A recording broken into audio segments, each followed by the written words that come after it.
17번째 덩어리가 17번째 히브리어인 페란 단어로 시작이 됩니다. 그래서 페는 문자적 의미가 우리 입이에요. 입. 그래서 말 또는 증거하다 이럴 때 그런 의미로 쓰이는데, 이 폐에 해당되는 이 말이라고 하는 거, 입이라고 하는 거, 결과적으로 우리가 세상을 살아갈 때 결국 말싸움이에요.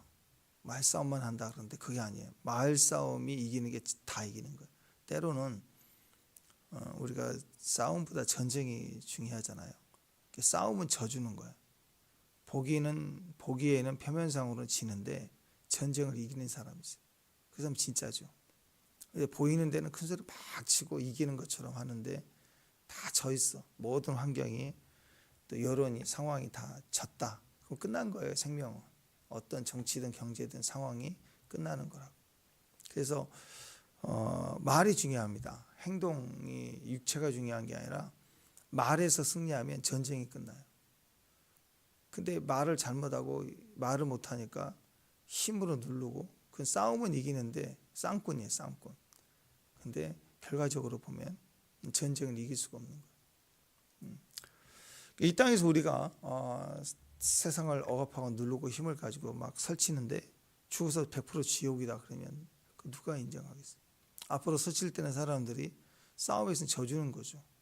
근데 속으로 다 욕을 하고 있으면 그 얼마나 가겠어요? 사업을 한다 그러면 그 얼마나 가겠어요? 그래서 말이 좋아야 됩니다. 말만 좋으면 문제가 되겠지만 1차적으로 말이 좋아야 돼요. 언어의 싸움이죠. 그래서 우리가 중요한 건 이 입에서부터 싸움이 이겨야 되는데, 그러려면 우리 말로는 세상을 못 이기죠. 세상을 이길 수 있는 말은 우리 입에 하나님 말씀이 물려 있어야 됩니다. 하나님 말씀을 자꾸 말하는 거예요. 자꾸 말하는 거예요. 그래서 지금 상황이 의인에 대한 박해 상황이잖아요. 계속 이제 어려운 상황인데, 악인들을 볼 때, 그럴 때는 우리 볼 때 악인들은 항상 영악하다 그럽니다. 영악하다. 그 악인들 중에 아주 마지막에 악인들은 똑똑해요. 똑똑하고 강해요. 그리고 영리해요. 그 영리한 악, 그걸 영악하다 그래요. 아주 이기고 싸움을 이기고 그리고 똑똑하고 강할 때, 그때 이 영리한 악이 영리할 때, 그때 어떻게 해야 되냐? 그때 이기는 것은요, 힘도 안 되는데 영악하니까 못 이기는 거죠. 그때 우리가 이길 수 있는, 환난을 통과할 수 있는 파워가 어디가 있느냐? 말씀이라는 거예요. 말씀. 시편 1편 시작부터가 그러지 않습니까? 악인이 하는 일이 뭐야? 악인의 꾀 그랬잖아. 악인의 꾀, 예자라는 단어가 전략, 전술, 계획, 모사 그런 거라고. 그러니까 악인은 항상 전략이 있어요. 악인은 전략, 사기꾼은요, 전략 없이 사기치는 거 보셨나요? 사기꾼은 사람 만나러 갈 때, 모임을 나갈 때 전략을 다 세워놓고 가요. 근데 우리는 그냥 전략 없이 만나는 거예요. 의인들은 항상. 자, 다니엘을 사자굴에 집어넣으려고 했을 때 악인들은 얼마나 전략이 대단해요. 기가 막히게 했죠. 심지어 왕도 이 조서의 어인을 찍었으니 꼼짝 못하게 만들어 버리잖아요. 그러니까 이 전체가 다 세팅이에요. 설계를 다 설계사들이에요. 다 해놓고 덤벼든다고. 근데 다니엘이 알았어요. 알았는데 전략이 있었나요? 없어요. 그냥 기도 늘 하던 대로 하는 거예요. 끝까지. 다니엘의 전략은 말씀뿐이에요. 그냥 그대로 가는 거예요. 믿는 삶. 그게 전략이에요. 우리의 삶은, 성도의 삶은 그냥 신앙인 생활이라고. 종말이 오고 뭐 전쟁이 터지고 지금 인도처럼 전쟁이 나고 그래도 그냥 우리는 새벽 예배, 기도, 말씀 가는 거예요. 큐티하고 무슨 일이 있어도 그 패턴이 우리를 구해내고 살려낼 뿐만 아니라 대적이 자기의 설계해 놓은 그대로 그것을 하나님 역전시키죠. 결국은 다니엘을 죽이는 게 아니라 자기 무덤을 파는 그 설계대로 자기가 죽게 되는, 그렇게 어리석게 하나님이 하시더라라는 거죠. 그러니까 이 악인의 꾀는요, 일단 처음에는 함정이기 때문에 설계를 다 해놓고 부딪히기 때문에 어쩜 그리 영악한지 몰라요. 그건 알면서도 당해요. 아니 왕도 당했는데 다니엘이 어떻게 안 당할 수가 있겠어요? 신앙 포기하면 뭐 안 당할 수 있겠지만 그게 한 번이지 그 다음에는 가만히 있겠어요? 다니엘이 한 달만 늦췄다 기도해야지 하고 타협했으면 내가 안 되겠구나 하고 악인들이 그럴 것 같아요?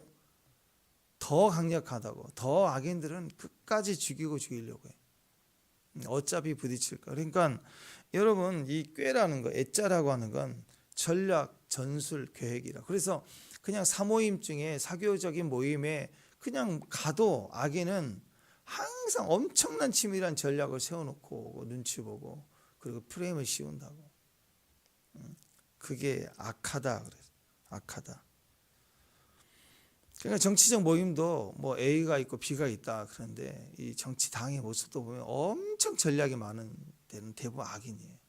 그렇게 보면 돼요. 좀 어리숙하고 말도 좀 못하는 것 같고 답답하고 그리고 맨날 울기나 하고 그런 정당이 사실 좋은 것 같아요. 왜냐하면 그 사람들이나 우리나 다 똑같아요.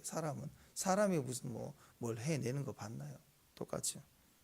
그러니까 머리가 되게 잘 돌아가는 사람들, 세상적으로는 머리가 무지 잘 돌아가요. 그러면 뭐라고 그래요? 우리가 바둑의 의미를 부여해서 구단 그러잖아요. 정치 구단, 그렇죠. 뭐 눈치 구단. 그러면 사회적으로도 매우 뛰어나다 우리가 그렇게 생각을 하지 않습니까? 머리가 좋아요, 수단이 좋아요, 인맥이 있어요, 눈치가 보통 빠른 게 아니에요. 이게 구단이에요, 구단. 그러니까 구단 그러면 일단은 뛰어나다 그러면서 한편으로는 조심해야 되는구나. 저 사람은 매우 조심해야 될 사람이다. 이렇게 여겨진다라는 것입니다. 그러니까 죄인의 길이 있어요. 죄인의 길. 악인의 길, 악인의 꾀만이 아니라 죄인의 길 비슷합니다. 악인들은 자기네 길로 들어서지 않으면 악인의 길에 들어서지 않는 사람들을 막 핍박하고 오가버려요. 그러니까 전술과 전략과 모사 이것만 있는 게 아니라 악인의 꾀만 있는 게 아니라 죄인의 길이 있어서 그 길에 들어서게 만드는 게 목적이에요. 그러니까 이 죄인의 길을 따라서 나에게 와라, 나랑 같이 가자, 동행을 의미하는데 죄인의 길에 들어오게 하는 게 목적이지 그러면 너에게 뭐 얼만큼 해주겠다 이게 목적이 아니라고.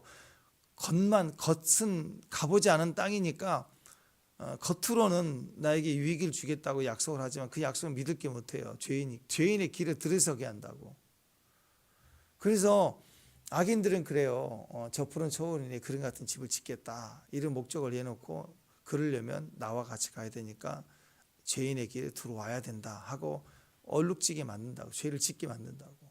그걸 가지고 혐의를 붙잡고 해서 협박하고 결국 그 다음은 없는 거예요.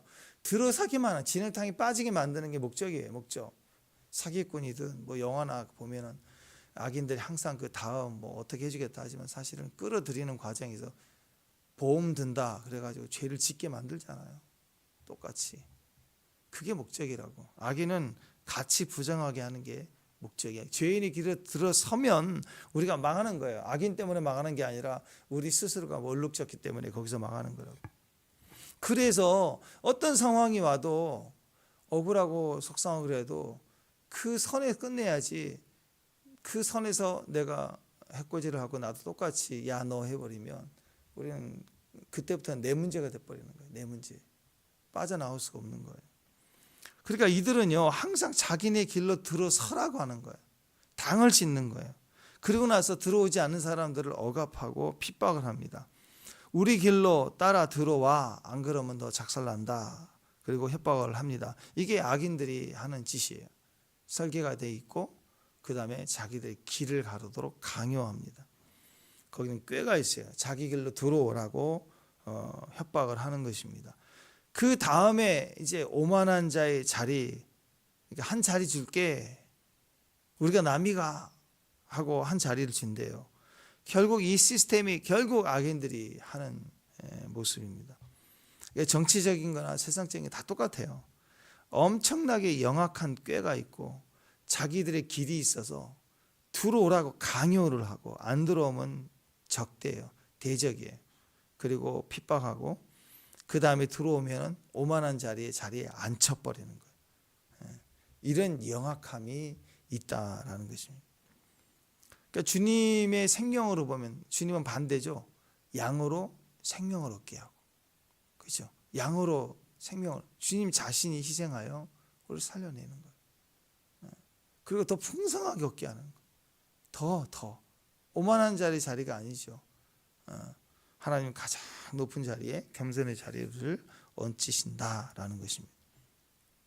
그러니까 생명이 다르면요, 같이 갈 수가 없어요. 예수 믿는 사람들은 생명이 다르기 때문에 그렇게 그 꾀에 속을 수는 있겠죠. 근데 그 길에 들어서는 게 안 되고, 그리고 오만한 자리에 앉을 수가 없어요. 그렇게 하라고 해도 안 된다니까. 근데 그게 너무 익숙하고 쉽다 그러면 그 생명이 그쪽하고 같은 거예요. 그리고 반대로 뒤집어서 악인들을 영으로 생명을 얻게 하는 자리에 오게 하고, 그리고 겸손의 자리에 있게 하고, 낮아지게 하고, 그리고 기뻐하고 감사하고 희생하게 하고 사랑하게 하고. 그럼 견디겠어요? 그거 되게 힘들어요. 그래서 견딜 수 없다. 악인들은 절대로 의인의 자리에, 하나님 믿는 자리에 있을 수가 없다. 신앙도 그렇지 않겠어요? 내가 신앙이 별로 없는 것 같아요. 그래도 때로는 신앙이 없어서 믿음이 없고 기도도 못하고 맨날 얻어 터지는 것 같아도 어느 이상한 종교 상황이 돼가지고 막 뭐 알라나 부처의 이름을 부르고 엎드려 경배하게 하라 그러면 되겠냐고. 그거 신기합니다, 여러분. 우리가 스스로 생각할 때 자기 시간에 신앙이 좀 웃기는 것 같아도요, 진짜 그런 상황이 딱 오면 이상한 파워가 생깁니다. 이건 절대로 안 되는 거예요. 그게 믿는 사람이 안 되더라고. 안 돼요. 모양도 싫어요. 그런 게 그게 신앙의 파워예요. 그건 아니지. 이게 우리 안에 있는 절대적 믿음의 파워가, 내가 내 뜻을 그렇게 두면 안 된다는 건 절대 알게 되는 기준이 서게 되는 게 그게 믿음이라. 반대로 생각하세요. 무슨 보살 뭐 이런 분이 와가지고 경배하고 예배합니다. 완전하신 주의 뜻, 이게 되냐고요? 그게 안 된다고. 그게 또 하나님을 경배하고 예수피 하면서 감격하고 이게 되겠냐고. 생명이 다르면 절대로 되지 않습니다. 자, 이게 거의 불가능하다 그래요. 그래서 악인이 아니라 의인의 길, 우리는 그 길을 가는 종들입니다. 그러니까 우리 입에는 설계된 말이 아니죠. 약속된 말이에요. 인간의 선악과에서 계획되고 설계된 말을 하는 사람들은 악인이지만 우리는 그런 말을 하는 게 생각해서 하는 말이 하나도 없어요. 그래서 우리는 믿음의 말을 하는 거예요. 믿음의 말. 그래서 여러분 생각해 보세요. 내가 너를 생각해서 하는 얘기인데 라고 시작해서 하는 말, 그게 좋은 말이 하나라도 있나요? 겉은 사탕발림인데 염려해 주는 것처럼 얘기하는데 그 내용은 뭐예요? 너 안 들으면 죽이겠다. 너 경고하는 거죠. 충고하는 거죠. 너 생각해서 하는 얘기야. 이 말 자체가 이미 글러먹은 거예요. 생각해서 하는 얘기는 아무 의미가 없어요. 기도하고 얘기하는 거예요. 약속의 말씀을 묵상하고 그 말씀을 가지고 말하는 거예요. 모세가 바로 앞에 섰을 때도 생각해서 말하게 되나요? 생각해서 말하려니까 안 되는 거니까, 말을 못하겠다고 하니까 아론을 붙여주잖아요. 결국 하나님이 말씀하신 약속대로 내 백성을 가게 하라. 그 말을 모세가 바로에게 가서 하잖아요. 있는 거, 가진 것을 말하는 것이지 생각해서 전략적으로 말하지는 않는다라는 거예요. 다니엘의 세 친구들 그리 아니하실지라도 믿음을 말했지 생각해서 말했냐고. 그 상황을 잘 타협해보고 가성비 있게 말했냐고. 아닙니다. 절대 그렇지 않습니다. 그러니까 이런 정치 구단, 또 눈치, 술수, 이게 구단이에요. 눈치 구단, 전략, 이런 사기 구단, 이런 세상의 영악함을 이길 수 있는, 이런 상황을 이길 수 있는 하나님의 방법은 단순함이거든요. 말씀 하나 딱 붙으면 단순해지는 거예요. 그러니까 단순함을 계속 말하는 거예요. 계속. 자꾸 복잡하게 살지 말라라는 거죠. 신앙생활 할수록 절대적입니다. 단순해집니다. 삶이 단순해져요. 내가 누구인지 주변이 알아야 돼요. 굳이 말하지 않아도 알아야 돼요. 적어도 낮에 여러분이 전화가 연락이 안 된다. 그러면 전화를 굳이 하지 않아도 주변 사람들이 이 시간에는 뭐 어디 있어. 이게 알아야 된다니까. 투명해져야 된다니까.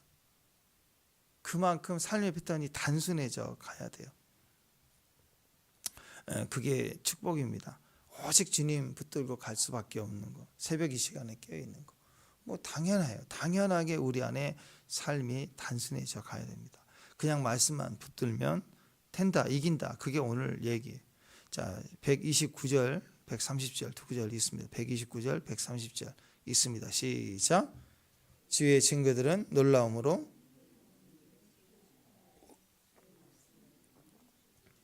우둔한 사람을 깨닫게 하나이다. 자, 빛이 없으면요 그림자도 없어요. 자, 깜깜한 방에 무슨 그림자가 있어요? 불 꺼버리세요. 그림자가 있을 수 없어요.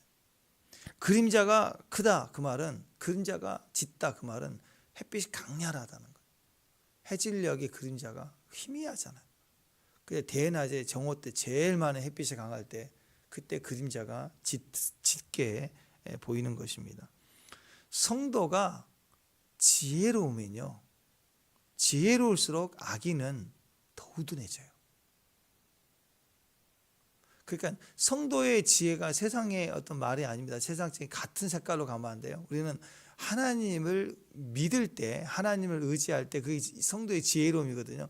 의인은 약속을 붙들면 붙들수록 주변의 악인들은 우둔해집니다. 미련해져요.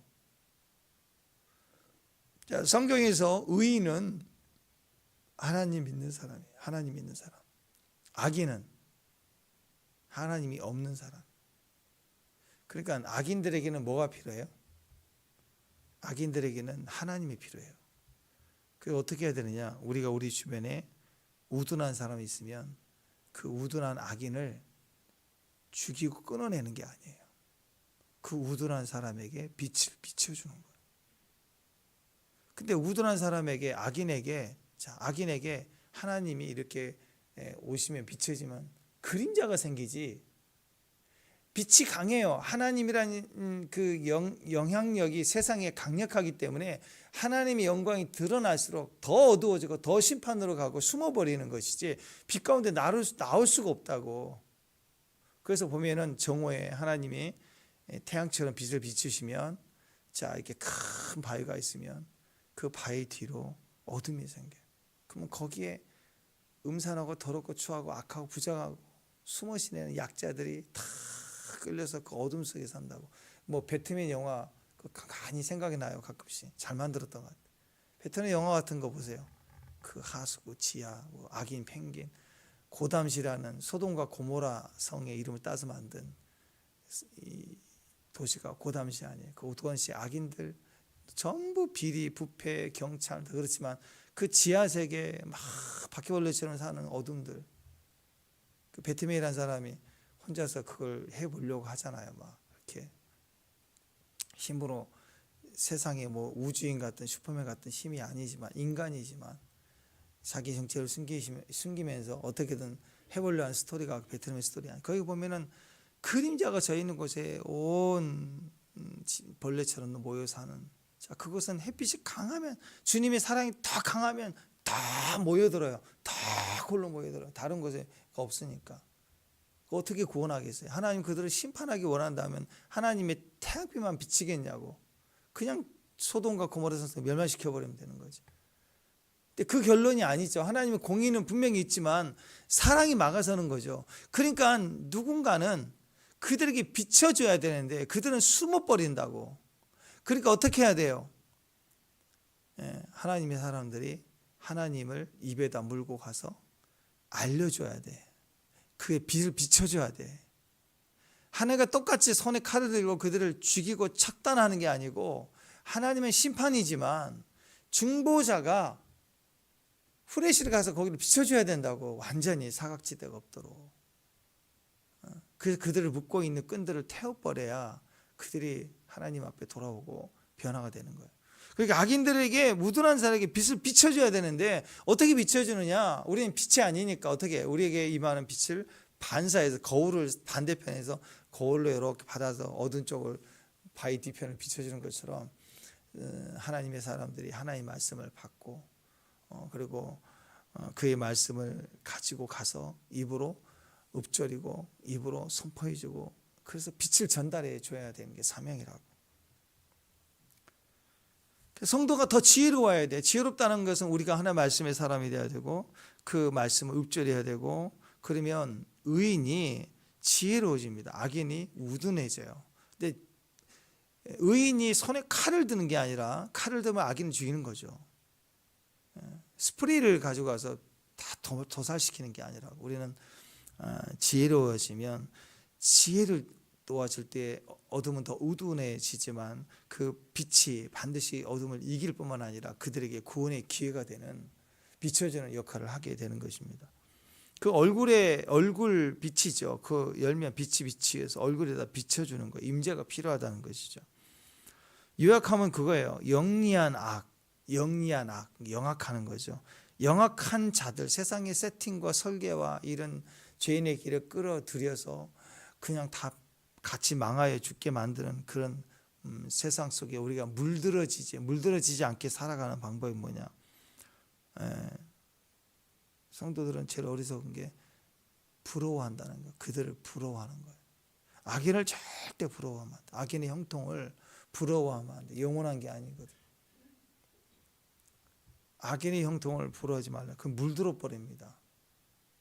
그래서 세상이 점점 악해지니까 영악한 놈들이 막 힘을 발휘하고 세팅하고 설계하고 막 남 죽이고 설치는 사람이 다 되는 것처럼 나서고 되니까 이게 막 이상하거든요. 그리고 거기에 줄을 서요. 사람들은 물어봐요. 왜 저 사람이 나쁜 사람인데 왜 저기 서 있냐. 근데 나에게 이익이 될 것 같아. 착한 사람 안 뽑아요. 착한 사람 편이 아니에요. 왜? 나에게 당장 돈이 되는 쪽에 쓴다고. 내가 있는 지역에 개발이 되고 이익이 되는 쪽으로 선다고. 철저히 그래요. 철저히 그래요. 세상은 선악과니까 그렇습니다. 그러니까 악인의 형통을 불허하는 순간 우리도 혼돈이 와요. 흡수되는 거예요. 얼룩지기 시작해요. 물이 빨갛게 얼룩지기 시작한다. 사람들은 그거 잘못된 것이라고 알아요. 그래서 비판합니다.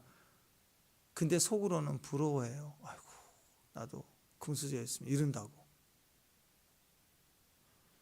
그게 부러우면 안 된대요. 그게 망하는 길이니까. 하나님 말씀하세요. 악인의 길은 반드시 망한다. 그러니까 사람이 성도들 가운데서도 믿음으로 기도하다가도 어느 순간 그래요. 저기 저렇게 힘이 있네? 그럼 우리 뭐야? 이른다고. 이렇게 속으로 무너진다라는 거예요. 그러니까 그게 망하는 길인 것을 분명히 알아야 된다. 부러워하지 말아야 된다. 그를 오히려 불쌍히 여겨야 된다. 그러니까 어떻게 해야 되느냐? 저거 힘이 있네. 우리 뭐야? 그게 아니라 큰일 났네. 저 힘 드러냈네. 이거 곧 망하겠네. 어떻게? 빨리 구원해야 되는데 저거 하나님 그냥 두지 않을 텐데. 그렇게 봐야 되는 거예요. 불쌍히 여겨야 된다고. 악을 행하는데 자꾸 강해지는 건 불쌍히 여겨야 돼요. 오래가지 못해요. 꺾이려고 드러나는 거라고. 가라지가 쳐 올라올 때가 알고 보면 더 가라지만 자란 게 아니야. 알고 보면 고개를 숙이기 때문이에요. 더 반대 방향으로 된다. 같이 자라다가 경쟁하다가 알고 보면 고개를 숙이는 거고 가라지는 알곡이 없으니까 알이 없으니까 위로 뻣뻣하게 뻣뻣하게 뻗치면서 올라온다고. 더 강력해진 거. 그건 망하는 거라고. 심판 때가 온 거라고. 그렇게 생각을 해야 됩니다. 그러니까 그들이 하는 악에 물들지 않아야 돼요. 이게 참 안타깝고 또 마음이 아픈 게 뭐냐. 악과 싸우고 악이라고 알고 있고 악과 싸우고 그러면서 이상하게 그 사람이 점점 악해져 버리는 거예요. 그런 분들이 있어요. 그래서 주님 말씀에 양을 이리때에 보내는 것 같다 하면서 뭐라고 그러세요? 지혜로워라 그랬죠. 순결하고 양처럼 순결하고 뱀처럼 지혜로워라 그 얘기하지 않습니까? 그러니까 하나님은 이런 악인과 싸우는 세상 속에 있는 그리스도인들이 세상의 능력으로 싸우면 안 된다.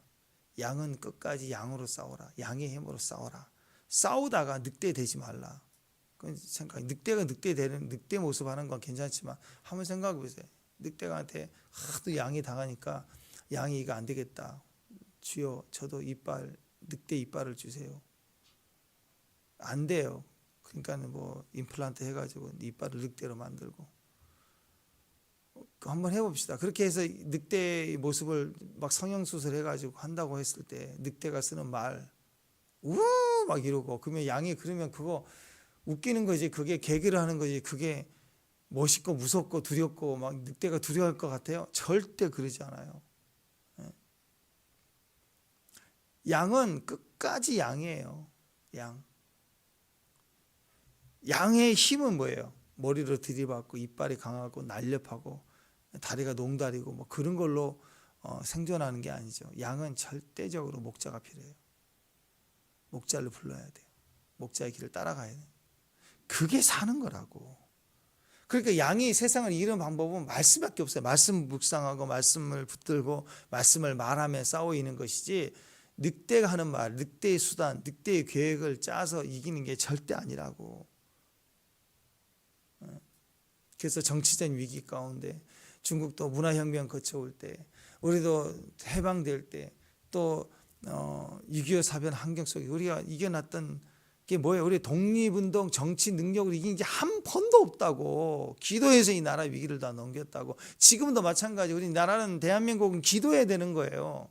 지금 뭐 민주국가니 뭐니 우리가 뭐 애국운동에서 이 나라 어떻게 지키겠다는, 그 진짜 웃기는 거라고. 언제 우리가 우리 힘으로 자주국방, 자주민주가 됐냐고. 한 번도 된 적이 없는 역사인데.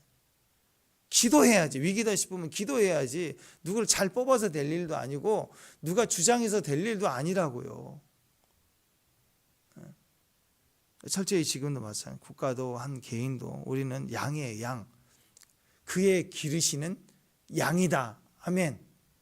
아멘. 우리 입에서는 그러면 안 돼요. 우리 입에서 뭐가 나와? 양양거려. 양양. 양양양양. 아침부터 기도해도 양양양양양. 무조건 양양양 거려. 악인과 싸울 때 양양양. 우리의 싸움의 승리의 판권은 어디서 결정나느냐? 물들지 않을 때. 물들면 지는 거예요. 물들지 않을 때. 불안한 마음이 없어요. 권력으로 나온다고, 난 권력으로. 뭐 2로 나오니까 나도 2로 한번 나와야지. 눈으로 나와? 나도 눈이야. 그러면 물든 거예요. 그 싸움에서 진흙탕 싸움으로 물들어 들어가는 거라고. 철저히 구별돼야 돼요.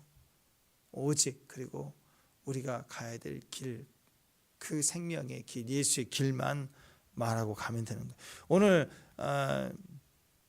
133절 한번 읽어보세요. 133절 읽습니다. 시작. 나의 발걸음을, 시작, 어떤 죄악도 나를 주관하지 못하게 하소서. 물들지 않게 해주세요. 그 얘기죠. 물들지 않게 해주세요.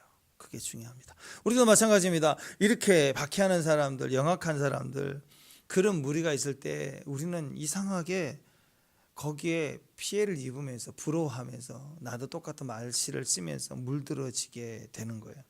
그러면 우리의 자존심은 이렇게 이런 부딪힘이 올 때 우리는 항상 선악과 판단이 들어올 때 어떻게 생각하냐면, 우리는 의인이고 저들은 악인, 이렇게 정의를 두고 싸운다고. 그래서 악인들을 되게 미워하는 방법이 뭐냐? 우리는 의인이라고 생각해요. 그리고 저들은 악인이라고 생각해요. 이게 진영 논리가 항상 있습니다. 근본적으로 죄가 아닌 사람이 어디가 있어요? 나도 죄인이고 그도 죄인이고 여전히 우리는 다 죄인이에요. 그런데도 불구하고 하나님을 믿기 때문에 의인으로 삼아주신 거예요. 주님이 계신 의로움이지 내 존재가 의롭게 된 게 아니라고. 여전히 우리는 하나님만 빠지면 똑같은 사람들이에요. 똑같은 지옥 갈 인생이에요. 그래서 사도 바울을 보시면 그의 이름이 폭행자예요. 핍박자, 폭행자, 살인자죠. 그러니까 하나님 백성들이 가져야 될 게 뭐냐? 하나님의 마음을 가져야 됩니다. 저들도 나도 의인, 저들은 악인, 저들은 죽어야 돼가 아니라 저들도 구원받아야 될 대상입니다. 우리의 모습하고 똑같아요. 단지 우리에게 예수가 있고 그들이 예수가 없는 것 뿐이에요. 그러니까 그들도 나처럼 예수만 있으면 바뀔 거 아니에요. 그래서 예수를 전해줘야 되는 거예요. 전해주기만 하면 돼요. 반사시켜주면 된다고. 그러니까 저들을 죽이자가 아니라 나는 의인, 너는 죄인, 저는 죽어야 된다, 망해야 된다가 아니라 복음이 필요한 거예요. 구원이 필요한 거라고. 그래서 우리가 기도할 때 저들을 망하게 해주시고 우리는 성공하게 해주시고, 이게 진영 논리 기도고 이게 종교 기도예요. 종교 기도. 그리스도인 기도는 끝까지 약속의 말씀을 붙들고 하나님 나를 보호해 주시고 우리의 사명 감당하도록 지켜주심을 믿는 거예요. 그래서 물들지 않게, 세상에 물들지 않게 기도해야 되고, 저들에게도 당신의 빛이 전해지기를 중보하는 게 사명이라고. 그게 내 방향으로 내가 물들지 않게 거룩하게 되게 해달라. 그게 우리 안에서 내적인 신앙이라면, 외적인 신앙은 이웃을 향한 사랑이에요. 그들도 이웃이에요. 나와 똑같아요. 그들에게 예수와 내가 만난 그 예수가 만나지면 똑같아지는 거라고. 그러니까 그들을 끊어내고 잘라내고 대적하고 망하도록 기도하고, 그건 주소적 기도고 종교 기도지 그리스도의 기도가 절대 아니라는 거예요. 그러니까 어려울 때, 전쟁 날 때 나를 챙겨야 됩니다. 그게 신앙이에요. 믿음을 가지고 나를 챙겨야 돼요. 주여 환난을 벗어나 근심 없게 해주시고 우리의 양식을 채워주시고 물들지 않게 해주시고, 할렐루야. 우리 안으로 일단 그걸 기도해야 돼요. 그 다음이 저들에게 기회가 되게 해달라고. 저들에게도 예수가 필요하다고. 그래서 지금 나에게 가장 나를 괴롭히게 하는 그 사람도 바뀌면 되잖아요. 예수 만나 바뀌면 되는 거 아니에요? 그게 하나님의 방법이지, 다 끊어내고 이거 끊어내고 다 끌어내는 게 절대 아니라는 거예요. 절대 죽이면 안 돼요. 살리는 분은 하나님이고 우리는 그 영을 받았습니다. 저들도 구원을 받아야 될 사람들입니다. 불쌍히 여겨달라고, 불쌍한 마음을 달라고 기도해야 되는 거예요. 자, 그래서 이것이 하나님의 유머입니다. 하나님의 유머. 하나님의 교회를 핍박하고 어렵게 하는 각 시대마다 그런 사람들이 있잖아요. 재밌습니다. 그들 중에는 우리 주변에 악인처럼 교회를 핍박하는 사람들이 있어요.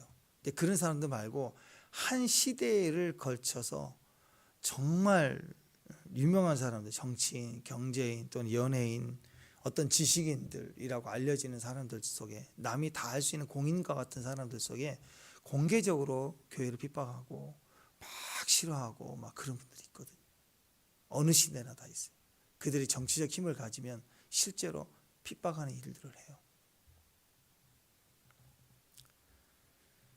근데 어느 때가 되면 그 중에 몇 사람은, 어떤 사람은 갑자기 하나님이 그를 전도자로 만들어버려요.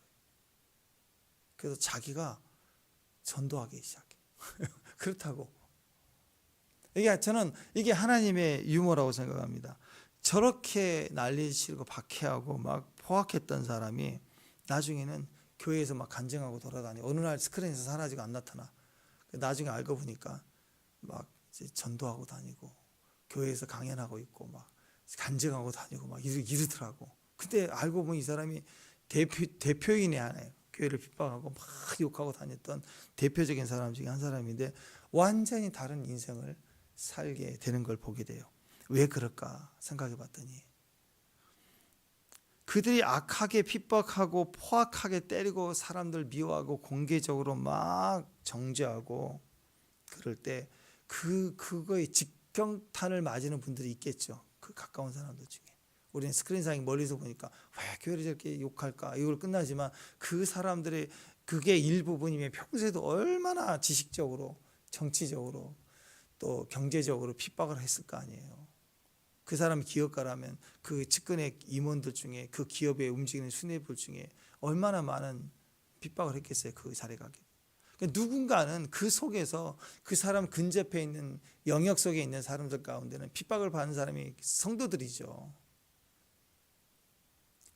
그러니까 그 사람이 그렇게 핍박을 하고 다닐 때 그 주변에 누군가는 고통스럽게 피눈물 흘리며 또 좌절하기도 하고 떨어져 나가기도 하고 억울하게도 되는 일들이 있겠죠. 근데 그 중에서 진짜 주의 백성들이 있었겠죠.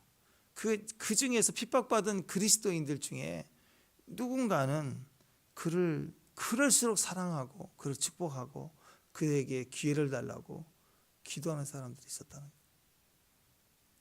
그 사람이 진짜이기 때문에 그 진짜 크리스찬들에게 핍박이 오지 않았으면 그 사람에게서는 그 선함이 나올 수가 없어요. 그 주변에 그가 그런 악한 말로 핍박을 했을 때 대부분 사람들이 상처를 받지 않는 사람들은 똑같은 사람들이에요.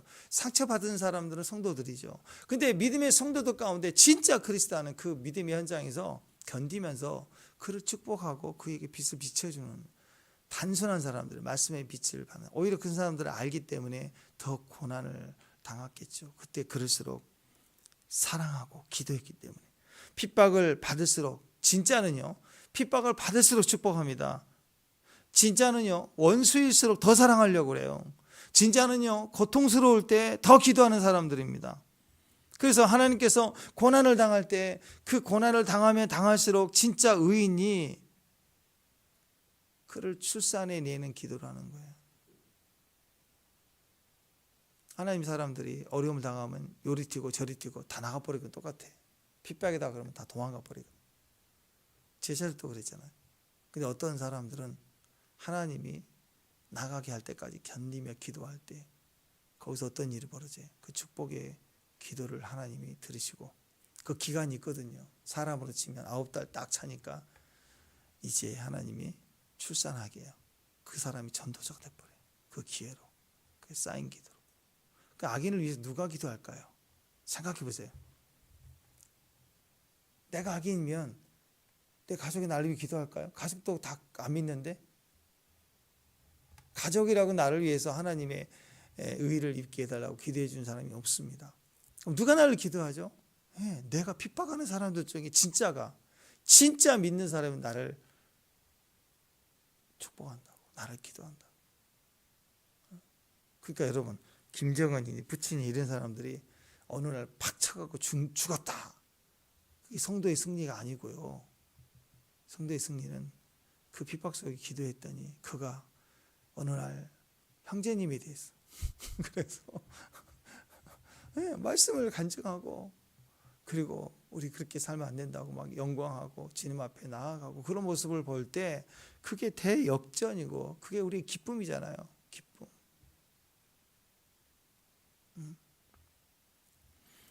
스데반이 죽을 때 사울이 있었잖아요. 사울이 핍박자였는데 전도자가 되잖아요. 이게 하나님의 유머예요. 왜 그렇겠어요? 예수님의 기도가 있었고요. 왜? 예수님이 나중에 사울에게 그랬죠. 사울아 사울아 누굽니까? 네가 핍박하는 예수다. 그러니까 주님은 항상 사울의 교회를 핍박할 때 주님의 고통을 당하며 사울을 위한 중보를 하셨어요. 안타까운 마음으로. 동시에 스데반이 또 기도했어요. 똑같이 기도합니다. 스데반이 예수님과 똑같은 기도를 했어요. 주여 저들의 죄를 용서해 주세요. 그리고 저들에게 이 죄값을 돌리지 말아 주세요. 예수님 했던 기도를 똑같이 핍박하는 자에게 스데반이 똑같이 했죠. 그러니까 그게 바울에게 직경탄으로 가지고 꽂히니까 뒤집어지는 거예요. 하나님의 백성이 꼭 가져야 될 게 뭐냐? 반드시 기도가 있어야 된다. 기도. 진짜는 찌르면 나와야 돼. 찌르면 기도해요. 무조건. 의롭습니까? 찌르면 하나님이 나와요. 고통스럽습니까? 환경이 고통스럽게 찌르면 기도가 나와야 돼. 여러분, 대적들, 원수들, 그들은 악한 놈들, 멸망당해야 된다. 이렇게 판단하면 안 됩니다. 그들은 기도의 대상. 하나님이 저들에게도 기회를 주세요. 우리가 물들지 않게 해주세요. 두 번째, 저들에게 기회를 주세요.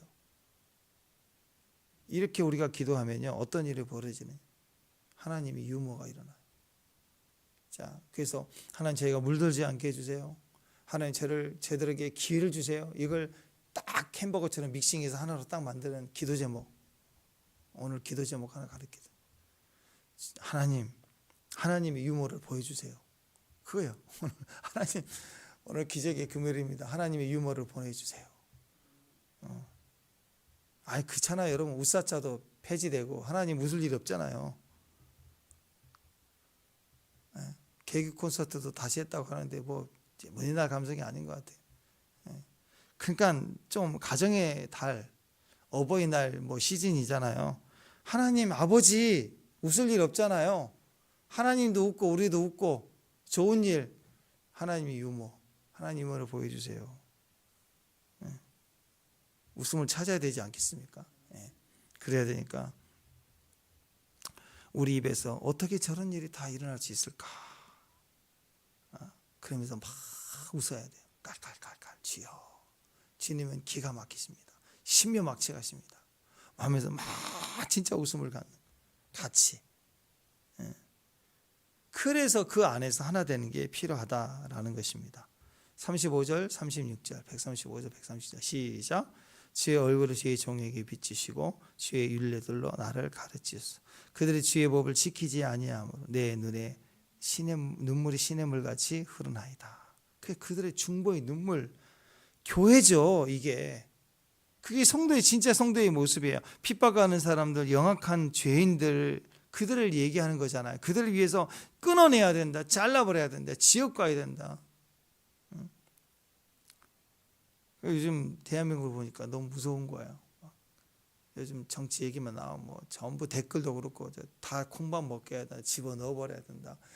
다 뭐 아주 끝장 보려고 하죠. 막 다 핏대를 세우고 있는 거예요. 막 지나가는 프랭카드도 다 그런 내용이에요. 막 아직도 안 끝났더만 계속 막 죽이네 살리네.